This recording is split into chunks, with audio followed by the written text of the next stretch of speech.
अऊज़ु बिल्लाहि मिनश्शैतानिर्रजीम बिस्मिल्लाहिर्रहमानिर्रहीम अल्लाहुम्मा सल्लि अला मुहम्मदिन व आलि मुहम्मद व अज्जिल फरजहुम।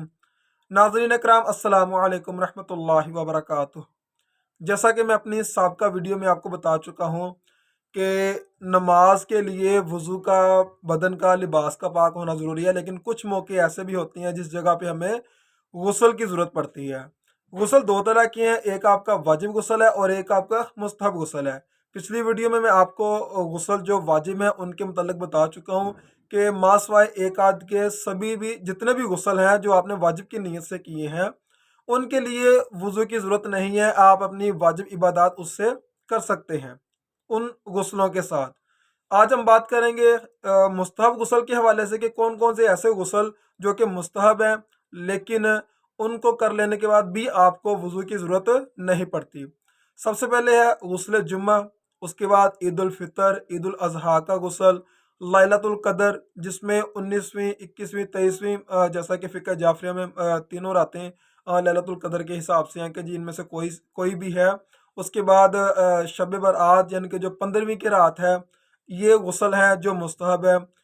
जिसके बाद आपको वज़ू करने की ज़रूरत नहीं है, आप अपनी वाजिबात अदा कर सकते हैं। इसके अलावा मक्का मुकरमा में दाखिल होने की जो गुस्ल करते हैं, हरम मक्का में दाखिल होने के लिए, मदीना मुनव्वरा हरम मदीना में दाखिल होने के लिए, उसके अलावा रसूल खुदा सल्लल्लाहु अलैहि वसल्लम की कब्र अक़दस को विदा करते हुए जो गुस्ल किया जाता है या कर सकते हैं, उसके लिए भी आपको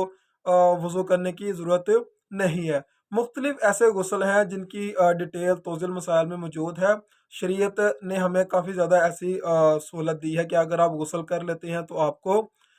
वज़ू की ज़रूरत नहीं पड़ती। इनके अलावा कोई ऐसे गुस्ल जो आपने वैसे ही रजा के नीयत से करे किए हैं, अल्लाह पाक की रज़ा के लिए वैसे ही किए हैं। मिसाल के तौर पर अगर आप नहाने लगे हैं तो आपने नियत की कि मैंने नहाना तो है ही है लेकिन क्यों ना मैं साथ में गुस्ल कर लूँ। चाहे कोई मखसूस दिन नहीं है गुस्ल के लिए, आपने वैसे ही नहाने गए थे और उसके साथ आपने वैसे ही गुस्ल कर लिया है, तो इस गुस्ल के साथ आपको वज़ू करने की ज़रूरत है अगर आपने नमाज पढ़नी है। लिहाजा चूँकि हम लोग वज़ू के काम बता चुके हैं कि उसके लिए बालों का, पाँव का खुश्क होना ज़रूरी है, तो अगर आप इस तरह का कोई गुस्ल करें जो कि रजा की नीयत से हो, वैसे ही आप गुस्ल करें तो उससे पहले आपको बेहतर है कि आप वज़ू कर लें और उसके बाद आप गुस्ल करके अपनी इबादत सरअंजाम दे सकते हैं। इसके बाद हम लोग बात करेंगे कि अगर कोई वाजिब गुस्ल 1 या 2 या 3 या जितने भी आपके ऊपर वाजिब हैं या फिर एक के टाइम पे मुस्तहब गुस्ल आपके ऊपर मतलब आप करना चाह रहे हैं इकट्ठे 2, 3, 4 जितने भी हैं, तो आप सभी की नीयत के साथ कोई एक गुस्ल ही मतलब एक ही गुस्ल आप सरअंजाम दे सकते हैं। मिसाल के तौर पर एक बंदे के ऊपर गुस्ल मस्से मैयत भी वाजिब हो चुका है, गुस्ल जनाबत भी वाजिब हो चुका है, तो वो दोनों की नीयत ज़हन में रखते हुए, दोनों की नीयत करते हुए एक ही गुस्ल कर ले तो काफ़ी है। इसी तरीके से मुस्तहब गुस्ल की भी बात करें कि लेट्स सपोज़ जुम्मे का दिन है और जुम्मे के दिन ही ईद उल फितर, ईद उल अज़हा का दिन आ चुका है या उसी दिन शब बारात, लेकिन वो चलें रात की बात है, ये मतलब रात की बात है। बाकी जो दिन के गुस्ल हैं, जुम्मा के दिन हो गया, ईद उल फितर या फिर ईद उल अज़हा अगर एक ही दिन में आ जाते हैं तो आप एक ही गुस्ल में दोनों की नीयत कर सकते हैं। लेकिन इसमें कुछ चीज़ें ध्यान में रखने की ज़रूरत है कि अगर आप गुस्ल जुम्मा मिसाल के तौर पर कर रहे हैं तो गुस्ल जुम्मा का जो वक़्त है वो सुबह जो तूल आफ्ताब से लेकर गुरूब आफ्ताब तक का टाइम है उसका, लेकिन बेहतर ये है कि आप गुस्ल को जुम्मे की नमाज के थोड़ी देर पहले आप सरअंजाम दें ताकि उसी गुस्ल के साथ आप नमाज जुम्मा अदा कर सकें। इसी तरीके से जो ईद उल फितर है, ईद उल अज़हा है, उनके गुस्ल का भी टाइम तुलु आफ्ताब से लेकर गुरूब आफ्ताब तक, लेकिन बेहतर यही है कि आप उस वक़्त गुस्ल सरअंजाम दें जिस वक़्त उसका वक़्त मौजूद हो नमाज का। ये इसका तरीक़ाकार है गुस्ल करने के हवाले से। अब मैं आपको बताऊँगा कि गुस्ल किस तरीके से सरअंजाम देना चाहिए। अगर तो आपके घर में शावर लगा हुआ है या आप शावर का इस्तेमाल कर रहे हैं, तो आपने जो भी गुस्ल करना है, जो भी आपने गुस्ल की नीयत कर ली है, मिसाल के तौर पर आपने जनाबत का या गुस्ल मस्से मैयत करना है या जुम्मा का गुस्ल करना है, तो आपने देखना है कि मैं कौन-कौन सा गुस्ल कर रहा हूँ, तो आपने उसकी नीयत कर लेने के बाद सबसे पहले अपना सर जो है वो पानी के नीचे करना है। सर से मुराद यहाँ पे ये हिस्सा چہرہ، کان اور گردن، یہاں تک کا حصہ جو ہے وہ پہلا حصہ گنا جاتا ہے۔ آپ نے اس کو اچھے طریقے سے دھو لینا ہے، کوئی حصہ خشک نہیں رہ جانا چاہیے۔ سر کو دھو لیں، منہ کو اچھے طریقے سے دھو لیں، کانوں کے اندر باہر، اور پھر گردن۔ اس چیز میں ایک چیز کا دھیان رکھنے کی ضرورت ہے کہ ناک کا اندرونی حصہ اور کانوں کا اندرونی حصہ وہ اس میں واجب نہیں ہے۔ جو حصہ مطلب چھپا ہوا ہو وہ واجب نہیں ہے، لیکن جو ظاہری حصہ ہو اس کو آپ کو اچھے طریقے سے دھونے کی ضرورت ہے، کوئی حصہ خشک نہیں رہنا چاہیے۔ اس کے بعد چند لمحات کا وقفہ دیں، آپ 2-3 سیکنڈ ویٹ کر لیں۔ اس کے بعد پھر آپ نے اپنا دایاں حصہ آگے اور پیچھے سے اچھے طریقے سے پانی کے نیچے کر کے اس کو دھو لینا ہے۔ اس کی کوئی کاؤنٹنگ نہیں ہے، گنتی نہیں کہ آپ نے 1 دفعہ کرنا ہے، 2 دفعہ کرنا ہے، 3 دفعہ کرنا ہے۔ یہ آپ نے مثال کے طور پر ایک ہی دفعہ نیت سے اگر آپ نے پانی کے نیچے رکھا ہے تو آپ کو یہاں مطلب کندھوں سے لے کر پاؤں تک دایاں حصہ جو ہے وہ اچھے طریقے سے دھو لینا ہے کہ آپ کو کوئی شک نہ رہے کہ کوئی حصہ تر رہ چکا ہے۔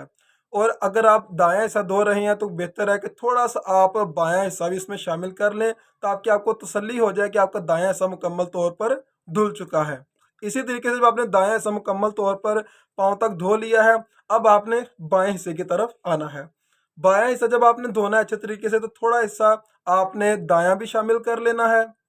تاکہ کوئی کنفیوژن نہ رہے کہ کوئی حصہ خشک رہ گیا ہے۔ یاد رکھیں جب آپ نے غسل سر انجام دینا ہے تو اگر آپ کا بال برابر بھی کوئی حصہ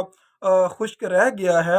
تو وہ غسل آپ کا باطل ہے۔ اب یہاں پہ ایک کامن سا کویسچن ہے کہ ہمیں کس چیز کیسے آئیڈیا ہو کہ کوئی حصہ خشک رہ گیا کہ نہیں، تو یہی چیز میں آپ کو بتا رہا ہوں کہ آپ نے کم از کم اتنی تسلی کرنی ہے کہ آپ کو یقین ہو جائے کہ آپ نے مکمل طور پر اپنا سر، دایاں حصہ اور بایاں حصہ دھو لیا ہے۔ اس میں اور تھوڑا سا وضو کے حوالے سے میں بتاتا چلوں، جو وضو ہے اس میں جیسا کہ حکم ہے کہ جب آپ نے پانی منہ پہ ڈالنا ہے تو وہ نیچے کو آنا چاہیے پانی، آپ نے ہاتھ بھی نیچے کو ہی کرنے ہیں، لے کر آنے ہیں، اوپر کو آپ نے لے کر نہیں جانے۔ ساتھ ہی میں جگہ آپ نے دھونے ہیں بازو، وہ پانی نیچے کو آپ نے لے کر آنا ہے، اوپر کو لے کے جانا ٹھیک نہیں ہے، یہ آپ کا وضو باطل ہو جائے گا۔ یہ ترتیب وضو کے لیے ہے لیکن غسل کے لیے ترتیب نہیں ہے۔ آپ اوپر کو نیچے کو ہاتھ جب ملتے ہیں اس کو خشک حصے کو تر کرنے کے لیے تو آپ اوپر نیچے ہاتھ کو پھیر سکتے ہیں تاکہ مکمل طور پر آپ کو تسلی ہو جائے کہ آپ نے مکمل طور پر غسل کر لیا ہے۔ اب یہاں پہ عورتوں اور مردوں میں غسل کے حوالے سے کوئی فرق نہیں ہے، جو طریقہ کار ہے وہ سیم ہے عورتوں کے لیے بھی اور مردوں کے لیے بھی، کہ پہلے آپ نے مکمل سر دھونا ہے، پھر دایاں حصہ، پھر بایاں حصہ آپ نے دھونا ہے۔ عورتیں اور مردوں دونوں کے لیے یہی حکم ہے، لیکن جیسا کہ میں بتا چکا ہوں کہ نیت آپ نے ایک ہی جتنے بھی غسل ہیں وہ ان سب کی نیت آپ نے کر لینی ہے اور ایک ہی غسل سے آپ کا وہ کام چل جائے گا، آپ کا غسل ہو جائے گا، چاہے آپ نے 2 3 4 5 جتنے بھی غسل ایک ساتھ کرنے ہیں، ایک ہی غسل میں آپ کا کام سارا ہو جائے گا۔ اب جو ڈیٹیل آپ کو بتا چکا ہوں کہ جو واجب غسل ہے اور مستحب غسل ہے، ان کے کرنے کے بعد آپ کو وضو کی ضرورت نہیں ہے، آپ اپنی واجب عبادات ادا کر سکتے ہیں۔ لیکن ایسے غسل جو آپ نے رجا کی نیت سے کیے ہیں ویسے ہی کیے ہیں کہ نہانے لگا ہوں تو ساتھ ہی میں غسل کر لیتا ہوں، دونوں کام ہو جائیں گے، اللہ پاک انشاءاللہ ثواب دے گا، تو اس غسل کے بعد آپ کو وضو کرنے کی ضرورت لازمی ہے۔ آپ اس غسل کے بغیر غسل کے ساتھ خالی نماز نہیں پڑھ سکتے، آپ کو وضو کرنا پڑے گا۔ اللہ پاک ہمارا حامی و ناصر ہو، ہماری ان کوششوں کو، ہماری ان عبادات کو اپنی بارگاہ میں قبول فرمائے، ہمیں دین کو سیکھنے کی، سمجھنے کی اور اس کو سیکھنے کے بعد اس پر عمل کرنے کی توفیق عطا فرمائے۔ والسلام علیکم ورحمۃ اللہ وبرکاتہ۔